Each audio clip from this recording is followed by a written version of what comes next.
we'll get started with our initial prayers. Om. Om.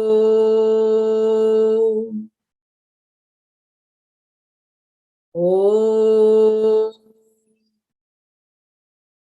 Om Sahana Vavatu Sahanau Bhunaktu Sahaviryam Karavavahai Tejasvinavadhitamastu ma vidvishavahai. Om Shanti Shanti Shanti. Om Parthaya Pratibodhitam Bhagavata Narayanena Swayam Vyasena Gratitam Purana Munina Madhye Mahabharatam Advaitam Mridavarshinim Bhagavatim Ashtadashadhyayinim Ambatvam Anusandathami Bhagavad Gita Bhavatveshini. Namostu te vyasa vishala buddhe Pulla ravindayata patra netra Yena tvaya bharata taila purnaha Prajwalito jnanamayah pradipaha Prapanna parijataya Totra vetraikapanaye Jnanamudraya Krishnaya Geetam Rudatuhe Namaha. Sarvadharman Parityajya Mamekam Sharanam Vraja Aham Tva Sarva Papebhyaha Mokshayishyami Ma Shuchaha. So we are coming to almost the end of the second chapter. I'm expecting that we will be done in just less than 2 other sessions, the second chapter. Hopefully by the next session, or maybe we might take one more session to wrap up, to come up with the summary of each of the sections of 72. We of course cannot do a summary of the whole chapter of every shloka, but it will do sections in the last session. And of course, as Meena has always asked, we will follow it up with chanting the entire second chapter when we complete this in, like I said, in just 2 sessions. So this chapter is an extremely important chapter, and that is why we spent quite a bit of time here, because as you know, the first chapter was just setting the stage with introducing the 2 armies in the sense of how they were aligned with each other or aligned against each other. But the second chapter is where the teaching began. And here we have looked at a number of concepts. The very last concept that we're looking at is the man or the person of steady wisdom. What does that really mean to us? As we know, we regard the Mahatmas as the people who give us the knowledge. Now, Arjuna is asking for himself, what does that mean to me? How do I know that I have reached it there? Of course, we'll be seeing in the subsequent chapters more on those things. However, in this particular chapter, he's just waking up and he's asking Krishna, Lord Krishna, about who is this person of perfection? Who is this person of dynamism? What can I learn from them? And that is what we've been looking at. So as a reflection time today, I'm looking at what are the 2 major sadhanas that we have seen in this particular section. Can anybody name what are the 2 major sadhanas? I think I gave it away here by saying shlokas 58 and 59, but I call this as main and practical sadhanas here because they really hit home the where we are struggling with the most today. Is it Shama? Shama is one, yes. And the other one? Dhamma. Dhamma, exactly. So can somebody just expound on Dhamma and Shama? Just briefly. I know we touched upon it last time too a little bit, but I just want to ask here, Dhamma and Shama. Self-control and control of senses. Self-control of the mind. And control of senses. And right, so Dhamma is the control of the senses and Shama is the control of the mind. And the difference between both of them is basically Dhamma is my sense organs, which are there, 5 in number, which are really meant for me to interact with the world. If I didn't have these senses, how would I even experience the world, right? So that is what the senses are for. But then the senses have a way of just leaking away and, bringing in everything back to the mind. And that's where Dhamma needs to be done. But Shama is much more deeper. What happens is in Shama, once my senses interact with all these objects, like for example, I'll just give a very most grossest example, which is, imagine there is a plate of bhajiyas or pakoras or gulab jamuns. I've never tasted them before, but I taste them, I enjoy it. Now what happens? The minute I enjoy it, I have the longing which is created in my mind for the next set of bhajis or something. So Shama is the control of that longing which goes out and is asking for more of that, whatever that particular sense pleasure I was looking for. So good. So these are the two things which I just briefly wanted to discuss here. And we'll move on to the shlokas. So this is the two which was shown here. Another thing, as a reflection, I want to ask everyone, this question, I put it up last time. Did anybody have any thought on this? Did anybody think about practicing this sadhana? If so, if anybody wants to talk about it, would love to hear that. Okay, so something for future thing to think about on this line of Shama and Dhamma. Okay, so what about this diagram? I put this diagram up. What does this diagram remind you of in terms of the shloka that was presented? And any thoughts on this? Can anybody give an idea of why we talked about these 5 senses?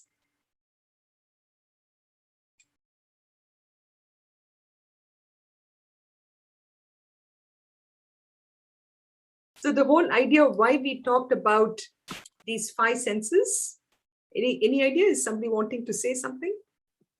You used it in context of the tortoise, how he can withdraw, so we should also follow that and try to withdraw from the senses. Okay.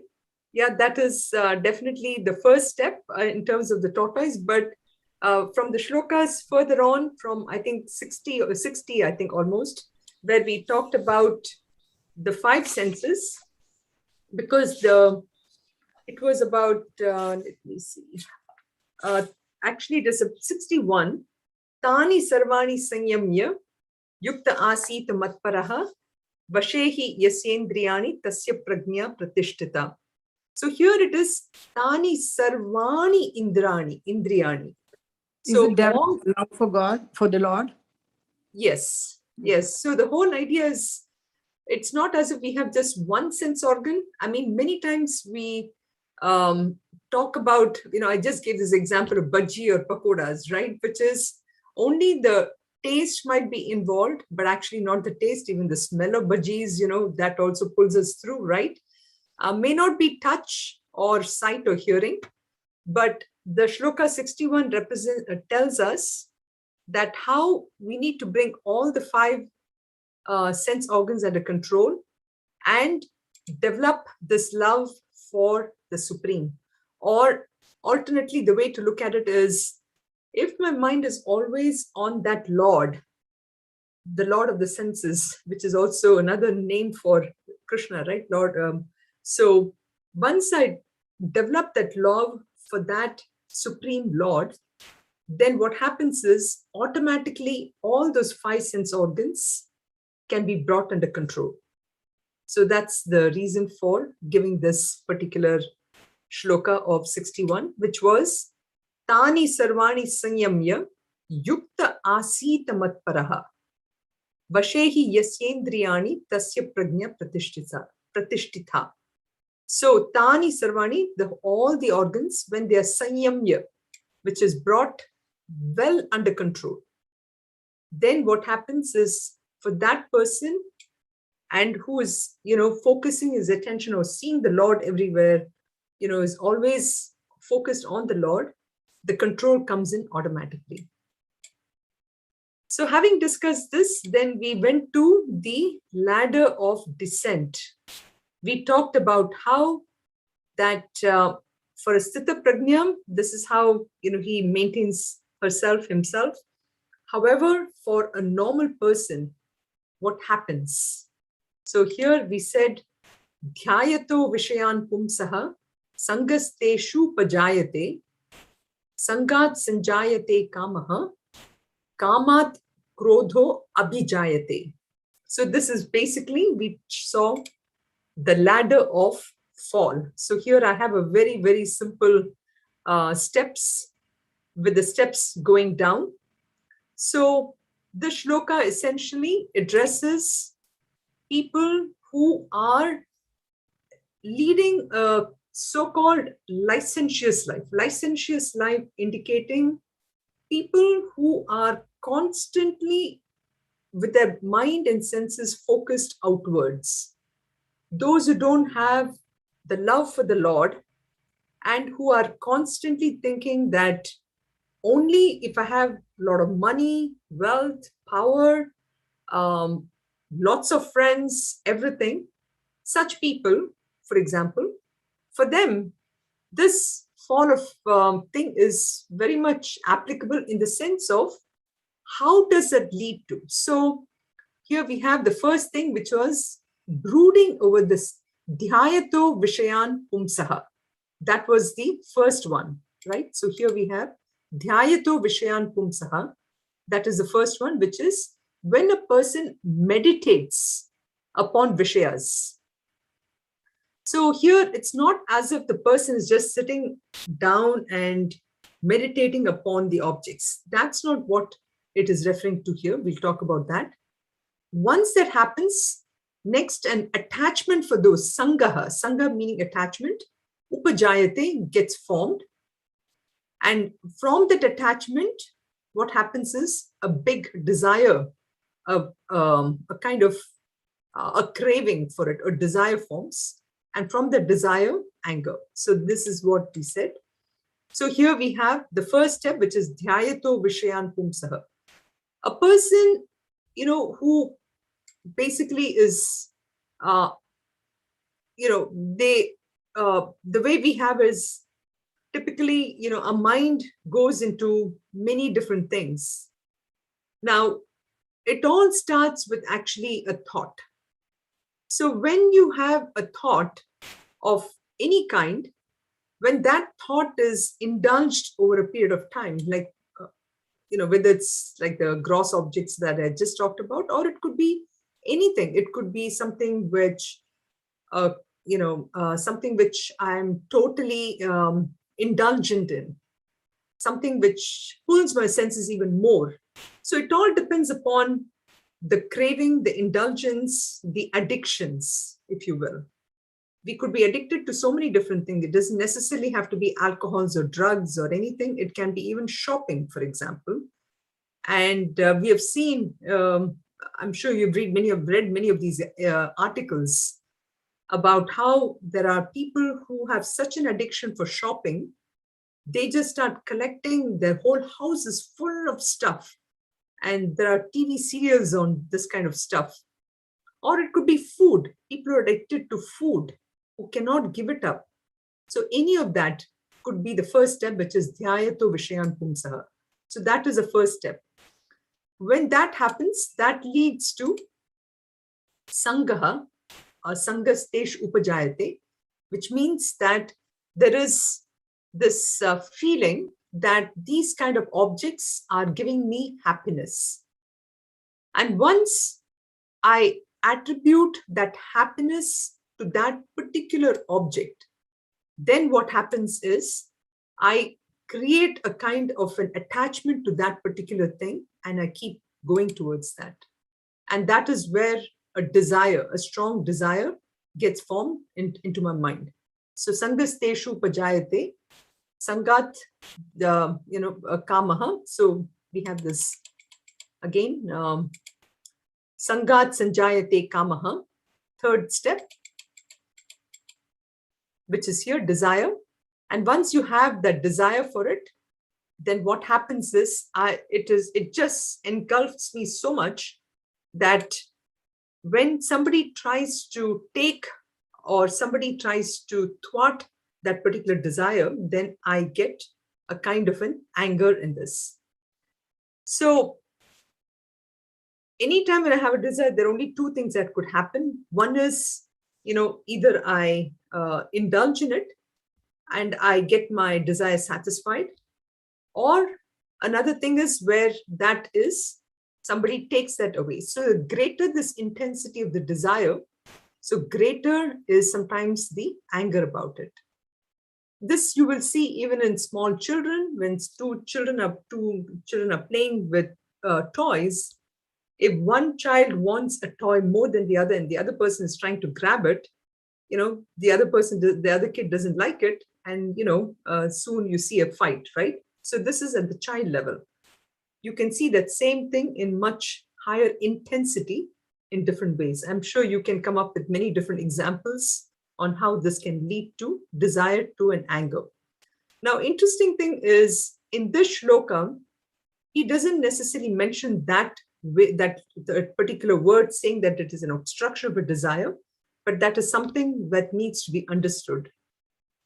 But one other way you could look at how a desire can lead to anger is, once we have a certain desire for something, then it keeps our mind always in a state of an agitation, if you will. It's always, just lurking below our, I guess, in our conscious level or something like that, you may say. So that anytime when I happen to see that, then it immediately comes, the desire just springs up and it wants to grab that. So it's just in a state of, I guess, a suppression. So you could call that level of agitation also as this word, which is krodha here, which is just waiting to spring up. So this leads us to the next four things of this ladder of fall, which is, from that anger leads delusion, which is moha. And then from the moha, sammohat smriti vibramaha, which leads to loss of memory. And we'll talk about what does this mean by loss of memory. Then smriti bramshat buddhi nashaha, destruction of discrimination or loss of the intellectual intellect or the ability to think. And buddhi nashat pranashiti. So from that, there is a total fall of the man or of the person in terms of how the person reacts to things. The person falls to such an extent that, as Gurudev would explain, is, the fall is even lower than the fall of the animal kingdom. So we'll see that. So we have, first one is from anger leads to delusion. And basically delusion is that idea of when there is an anger, the person forgets what the situation is, what the person is supposed to do. So that is what is delusion here. And from delusion, you have sammohat smriti vibramaha, which is loss of memory. Loss of memory here indicates essentially everything that we have studied. So how does a memory form for us? The memory is formed because of what I would have experienced before, and that forms a kind of a knowledge. And that knowledge is also, you can look at it again at a little elevation level, for example, depending upon the kind of desire we have and how we do it. The memory could also be the knowledge of the Shastras, the knowledge that the Guru is trying to impart. All that forms a memory bank. And in this state of delusion, that memory doesn't come in hand to serve me. Like the example I gave last time about a rage, a car, car racing in the highway or something. When the person is so much, wanting to race somebody, if the desire to race somebody on a highway, and if some other car comes in between, this person gets so angry. And when that anger dilutes the mind, and at that moment in time, the car driver does not even realize that he or she is driving the car. But at that moment in time, that memory gets lost, that knowledge is gone, and this person totally is, loses that. And that leads to a complete loss of any kind of thinking, which is what the destruction of Smriti Bramshad Buddhi Nashaha. Buddhi Nashaha is destruction of discrimination. And from there on, ultimately leads to Buddhi Nashat Pranashyati. The person completely loses it. And in the case of, a car racing, as I said, it could lead to a physical loss of life, but it also can lead to a complete destruction of even the humanness of a person, and can be even worse than that. So that's the whole thing, which you can see ultimately is the loss. So it all starts with just this one thing which we saw here, which is starts with the desire. And here we are not talking about desire for food or desire for the basic sustenance of the body, but it is that kind of a desire which is not necessary. It is more out of craving or anything. So this is the rise of the ladder of fall. So now, having done this, but this is what was presented now was the ladder of fall for somebody who is not a Sthita Prajna, who is a person of the world, who is a person who is, full of desires for the material objects and everything. But now we have the same kind of a ladder of rise presented a little differently here, but it is for somebody who has mastered the mind. So now you may say that there are a number of people, even in the ordinary kind of business world, who seem to have that balance of mind, right? But that kind of balance of mind, which is there probably in, the high level leaders and everything, is a little different in the sense, for them, it is many times, it's still rooted with this idea of an achievement of a material gain. And for such people, it is purely sometimes a kind of a willpower that they use without any root, without it being in any spirituality. There is no strong foothold of spirituality there. It's just a pure mental feat.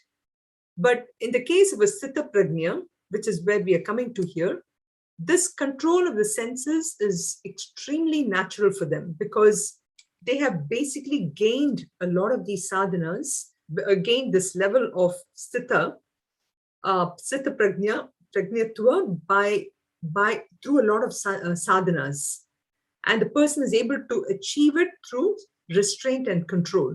So such a person is extremely cool, calm, and absolutely not affected by any kind of turmoil, as I showed in one of the graphs previously. So let's chant the shloka. Ragadvesha vimuktaistu Ragadvesha viyuktaistu Vishayan indriyaishcharan Atmavashyir vidheyatma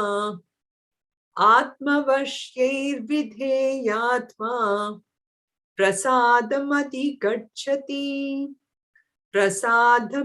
gacchati. So here we are talking about a person who is Atma Vashe Vidheyatma.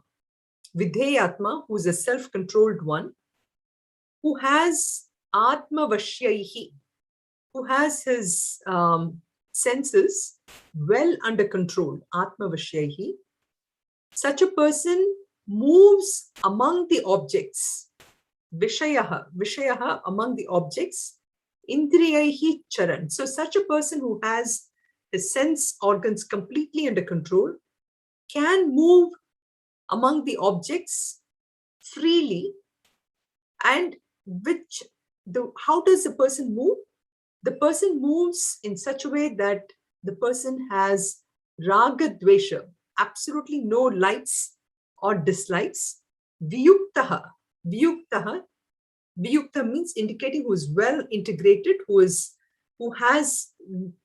free from this raga and dvesha. Tu meaning indicating that person, but tu indicates that but here. So such a person is free from it, who is free from attraction, repulsion. They move under the objects, and that person actually attains the prasadam adhigacchati. That person attains that peace. Such a person is always at peace. So let us see this now in terms of the rise. So here I have the arrow going upwards. So this person, as I said, is a Videyatma, master of senses. The person has the mind and senses well under control, a perfect sadhaka. He or she is such a perfect sadhaka, indicating that, this person does regular sadhana, for example, makes sure such a person is always doing the meditation and prayers and everything. The person has the ability to look within, and such a person, even as a thought of any desire comes to the mind, the person is able to immediately replace it with an kind of an opposite thought, if you will, or is able to recognize that the thought has come and the thought needs to be attended to. So that's the first step. So that's a master of senses. And because the person is totally free of likes and dislikes, so free of likes and dislikes, indicating that anything that is given to the person, and we have seen this with some of our the masters, the Mahatmas, the sages who have come to our ashram here, whenever we offer anything to them, they willingly take it. They never have this aspect of, I don't take this or that. Everything is offered as a bhiksha, free from likes and dislikes. So this is the ability to get to that state. And one of the ways when I talked about sadhana is when we have this ability to meditate. Of course, we'll come to this aspect of meditation in chapter 6. We'll be discussing that quite a lot.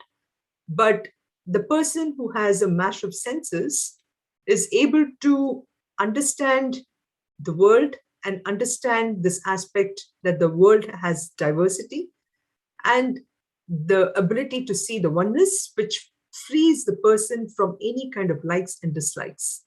So such a person who is free from likes and dislikes, which we call this as raga and dvesha, has this totally under control and who has all these indriyas, which is very disciplined. Such a person, it attains the state of mind, which is prasadam. Prasadam adhigacchati. Prasada means prasanna, the ability to have the cheerfulness, that state of cheerfulness.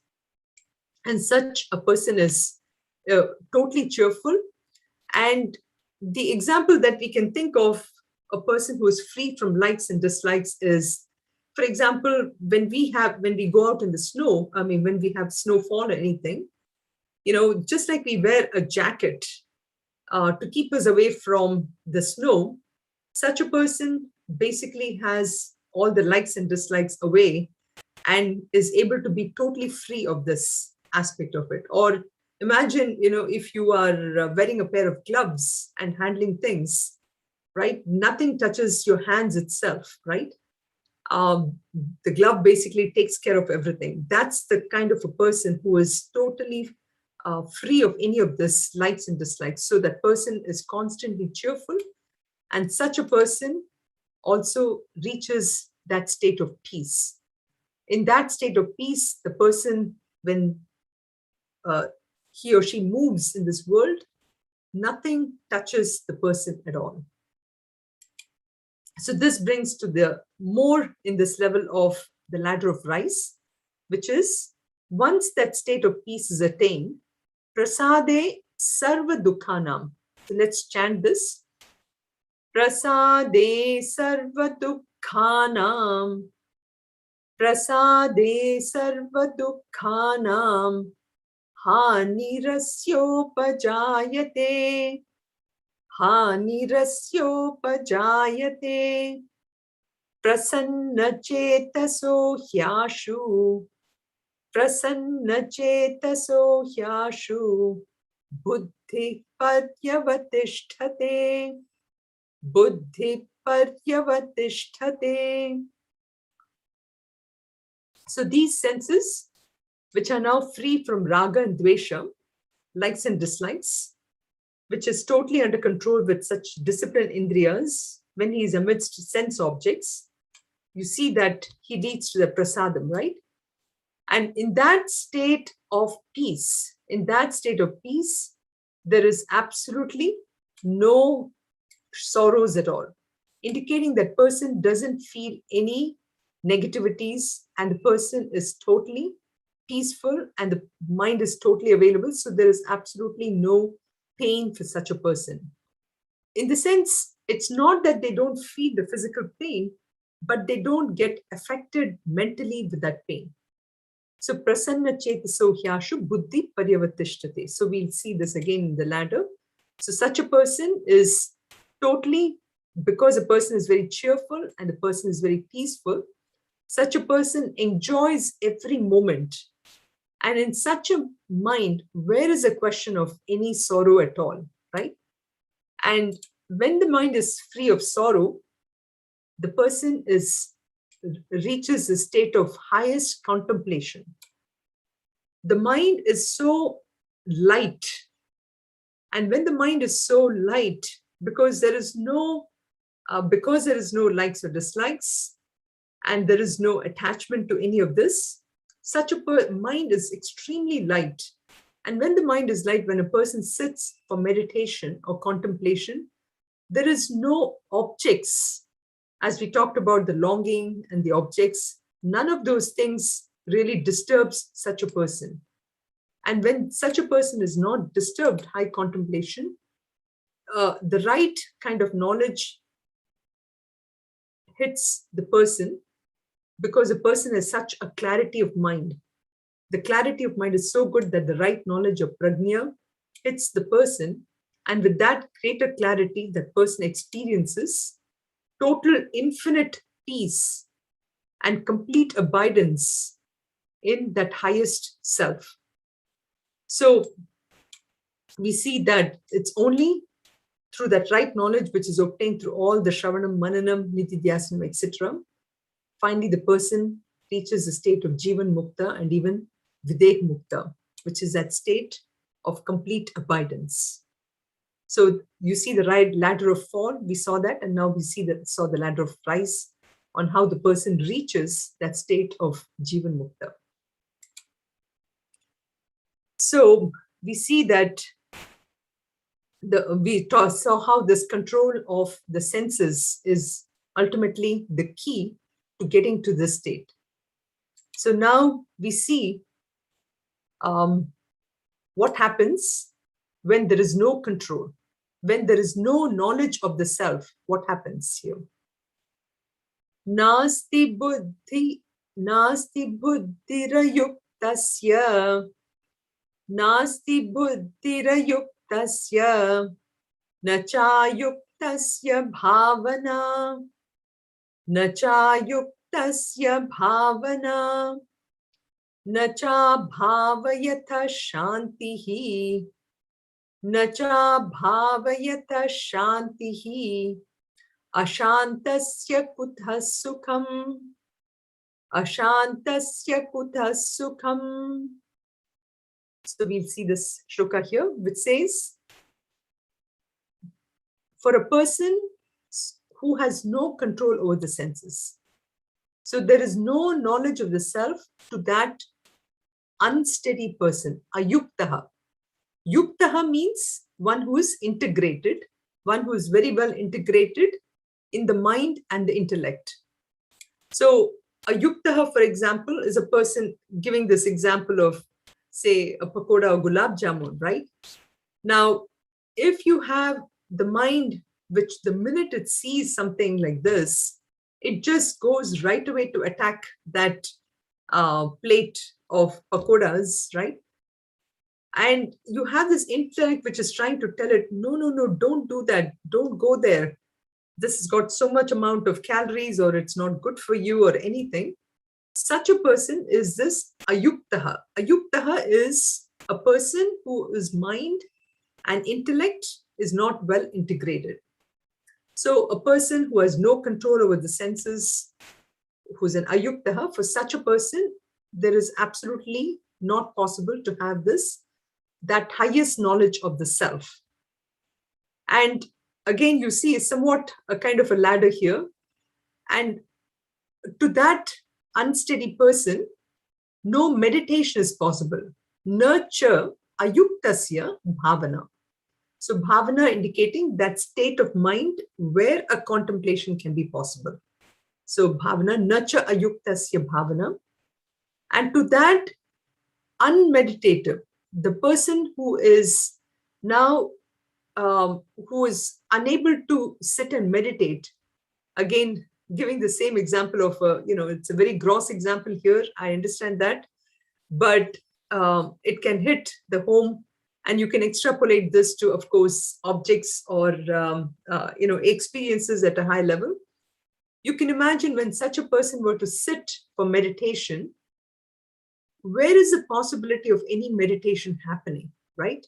And to the meditative person, there is just, that is no meditation is possible. And when there is, of course, no meditation possible, where is the question of even having any kind of peace, any shanti? So here you see that the peace and is equated to happiness. So when the person doesn't even have any peace in the mind, where is it possible for such a person to be happy? So ashantasya kutaha sukham, there is just no question about it, right? So you see how this kind of another ladder which is formed here, which is sort of an opposite of what was discussed in the previous shloka here. But one additional piece here is trying to say that how each one of us, as we're living in this world, we are looking for happiness. Now, in the case of the Sthita Prajna person, we saw that in the first shloka of the series, which was shloka 55, we saw this Sthita Prajna Atman eva Atmani Tushtaha. That person is very well contented in the person, and he or she is very happy. But here this shows about the way that if that person doesn't have the knowledge of the self, there is no way that person is going to be happy at all. So this is a beautiful thing here, which shows how from the happiness, pure happiness, or steady happiness, or long-term happiness can be had only when that intellect is well absorbed in that knowledge. So now we come to shloka number 67. As you can see, we're going a little fast here because the many of the concepts we have discussed it, but yet at the same time, some of them need a little more explanation. So that's why I'm doing that here.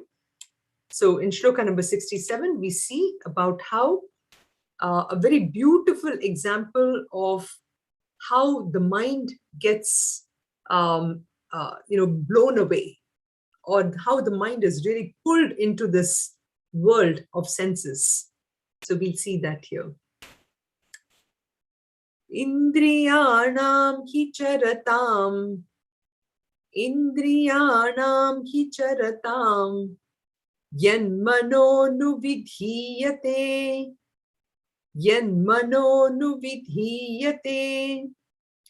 tadasya harati prajnam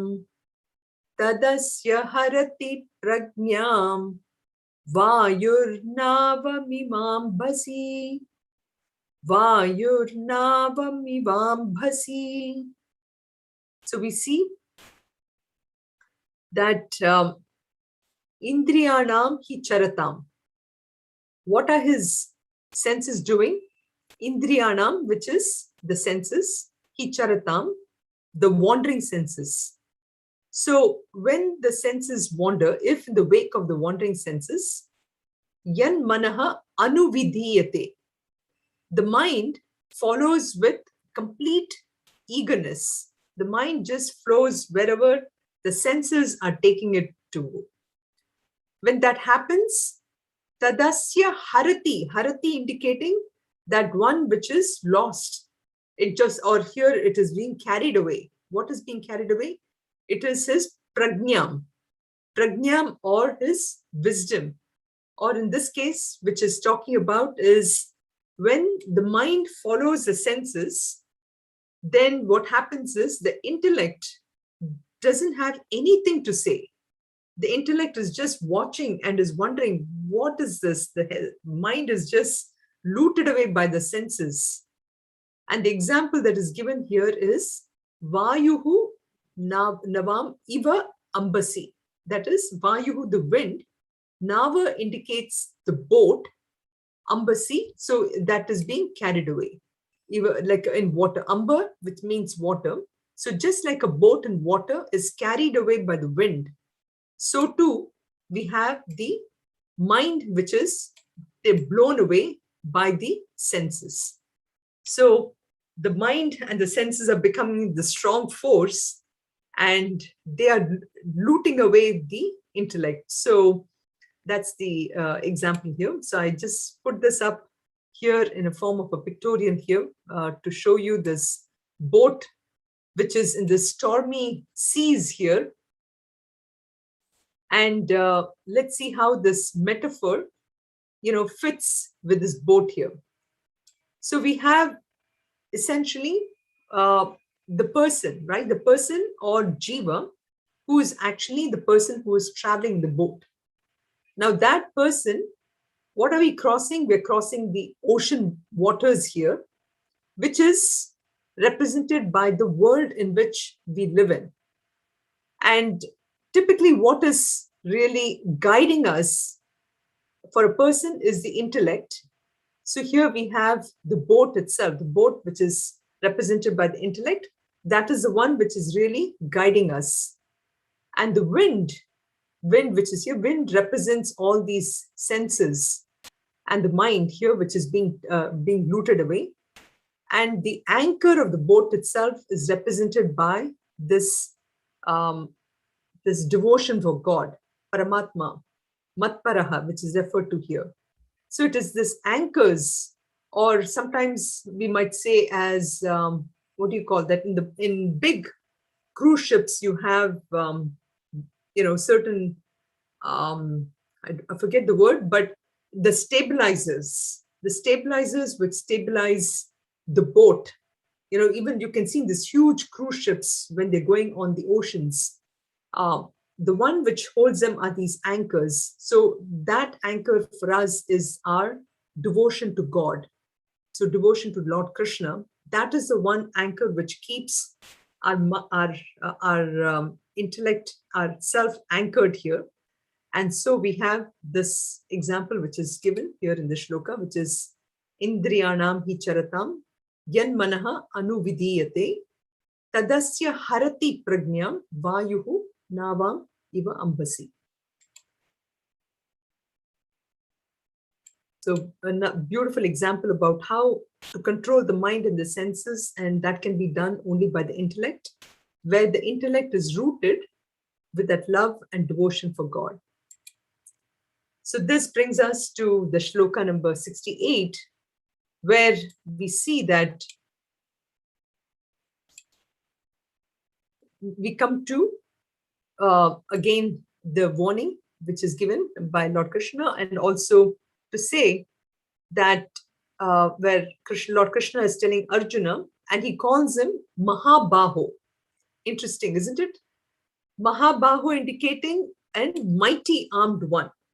So on one hand, we have Krishna who is calling Arjuna as a Mahabahu because to show that, he is great with his physical prowess, but also reminding that unfortunately, mentally, you're not strong. And therefore, you need this lesson. And indirectly, of course, telling us about the necessity to strengthen the intellect. And by strengthening the intellect, keeping the mind and the senses in check. So the shloka goes, Tasmad yasya mahabaho, Tasmad yasya mahabaho, Nigrihitani sarvashaha, Nigrihitani sarvashaha, Indriyani indriyartebhyaha, Indriyani indriyartebhyaha, Tasya prajna pratisthita, Tasya prajna pratisthita. So he calls, therefore, Tasmat, Yasya Mahabaho, O mighty armed, Nigrihitani sarvashaha. Nigrihitani, therefore restrain yourself in every way, sarvashaha, in every way, because like we talked about, there are 5 sense organs, and each sense organ has its own way of acting in the world. It's like, for example, when I'm sitting to watch TV, especially if I'm doing it in the evening time, my eyes are attracted to, the form and the colors and everything. And my ears are listening to the sound and every sound. And pretty soon I get comfortable in my chair. I need a pillow. I need the soft touch of a pillow. So you see the third sense organ, touch, also gets involved. And then soon, maybe there is, I see an ad for potato chips or something like that. And soon I want to go and grab a bag of potato chips. And so my taste is also involved there. So, and then the smell of the potato chips, so everything. So this is why he says sarvashaha. Therefore, restrain all your 5 sense organs from the indriyartebhyaha, from the sense objects. So only a person who is able to completely restrain herself or himself in every possible way in all the 5 sense organs, only such a person can have the wisdom or the intellect very firm, and sthita prajna, that is why the word sthita prajna is used here, is knowledge steady, and only such a person can have the ability to focus on the higher sadhanas of Shravanam, Mananam and Nididhyasana, which is mentioned over here. Only such a person is called sthita prajna. So now that brings to, so this sort of completes almost this idea of where the control of the senses, the control of the desires, all that is mentioned here. And after from shloka number 69 to 72, we have only 3 more shlokas here. And the shloka now gets back to, again, the description of the sthita prajna. Finally, the last 3 shlokas, he comes to explaining again the last qualities of sthita prajna. So we'll just see the shloka slightly, and then we can stop here, because like I said, we'll finish those 3 shlokas as one piece in the next class, and we will, if we have time, we will do the summary of it, and we also will chant depending upon how the time goes. So the shloka says, again, as I said, it's a description it's a simile for sthita prajna, which says, Ya nisha sarva bhutanam Ya nisha sarva bhutanam tasyam jagarti sanyami. Tasyam jagarti sanyami. Yasyam jagarti bhutani.